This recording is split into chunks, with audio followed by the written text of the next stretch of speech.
I don't know. I mean, I don't even know what that would be because it would be Wednesday as an adult, I guess.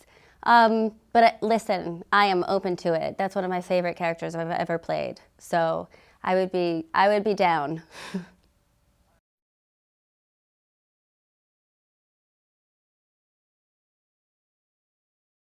That hair is not mine.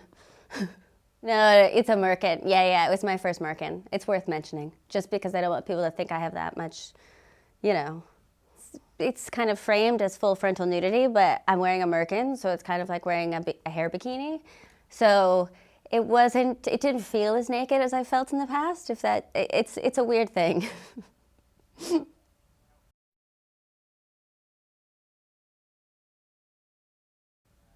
Yeah, I mean, I can't relate.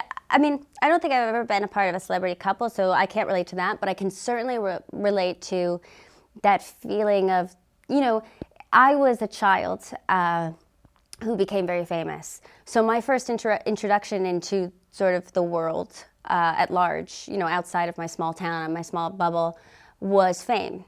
And with Zelda and Scott, because of the way the world was back in 1920, you know, if you were from a certain place, you didn't necessarily have access to the attitudes of the other place.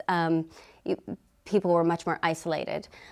So her first introduction to the world is when she's 18 and she goes to New York to marry Scott. And that first introduction is one of extreme fame and celebrity. And so I could relate to that. I think it really shapes your life forever afterwards. I mean, how could it not? But I think it's a very specific thing that if that is your first introduction to the world, how can anything ever live up to that later? You know what I mean? It's a very bizarre thing, and then I think Zelda and Scott very much chased the rest of their life. It really shaped who they were and how they operated from then on.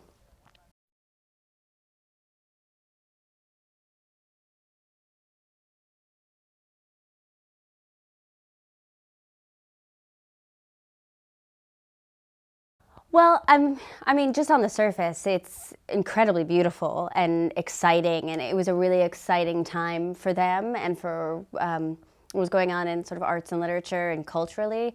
And I think we managed to really capture that with the show, this sense of adrenaline and excitement and passion and beauty. And I think for women, it's a really valid story to tell, especially right now, because you know, she was such an interesting, dynamic, artistic, passionate woman. You know, she's fully explored and well-rounded. She's not just the beautiful wife. She's not just the intellectual. She's not just an artist. She's not just the drama. She's all these things that I think as women we really understand that we are. And I think it's also a really valid tale to tell right now, because right now when people are sort of really questioning why are we still fighting for women's rights and why is it still such an issue, I think it's important that we look to history and women's history, and we understand maybe just by looking at individual stories, perhaps we can better understand the role that we've played in our own kind of in keeping ourselves down as women in a way.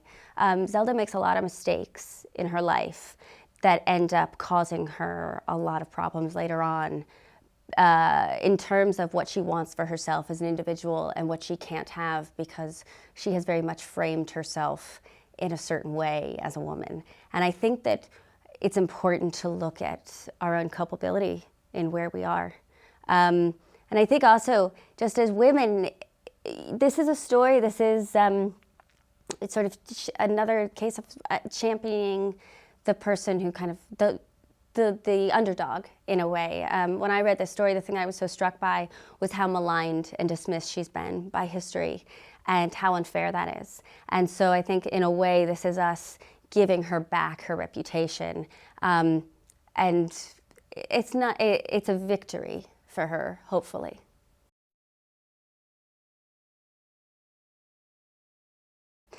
Good. I mean, I can't really say, when you asked that question, I was sort of like, well, I'm a woman, so I can't really tell you what guys will love. But yeah, I mean, my suspicion is that she was such a dynamic character and person, and such an exciting woman to be around, that I would hope that that would be the thing that would draw men in as well.